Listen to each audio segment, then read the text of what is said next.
Onto the aviation sector, the airline Emirates has temporarily suspended all flights to and from South Africa. This happens from Saturday, I understand, until the 28th of January. The last flights will be tomorrow. Emirates says tickets for dates during suspension will not be accepted. Customers should contact their travel agents, says the carrier, for further options. Covering that story for us, eNCA reporter Heidi Giokos, good afternoon to you. Now, this is an airline, Heidi, that was flying fairly regularly during the pandemic last year. Its decision, I guess, illustrates the seriousness of the situation.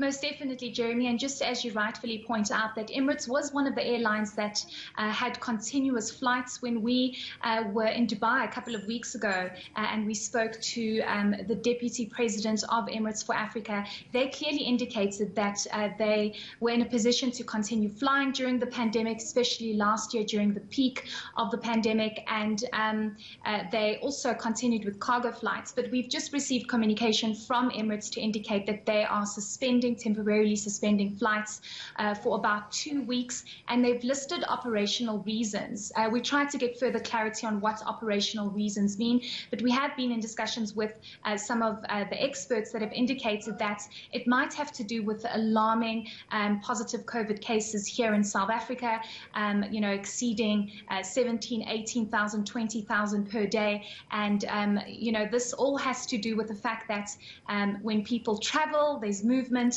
And this, of course, has a lot to do with COVID-19 infections increasing. So we're still trying to get further clarity from Emirates what they mean by operational reasons. But for now, they are suspending flights as of Saturday for the next 2 weeks until the 28th of January. The last flights out, or the last flights out, will be tomorrow, Emirates has indicated.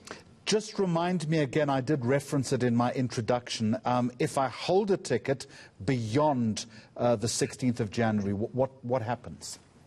So we understand that ticket would not be valid. However, Emirates has indicated that any passenger or any customer that has a ticket between the 16th as well as the 28th of January, they need to directly contact their travel agents, or they need to directly contact Emirates, and they will be able to assist that passenger or customer that holds a ticket there. Of course, this does cause a bit of inconvenience for anybody who had booked a ticket with Emirates to any destination that Emirates flies to. And of course, Emirates has apologized for the inconvenience, but they are trying to assist as many customers and passengers as possible, given the fact that it is quite short notice, Jeremy, because the last flight out is tomorrow. I know you're still working this story, but do we have any sense as to whether other international carriers might follow suit?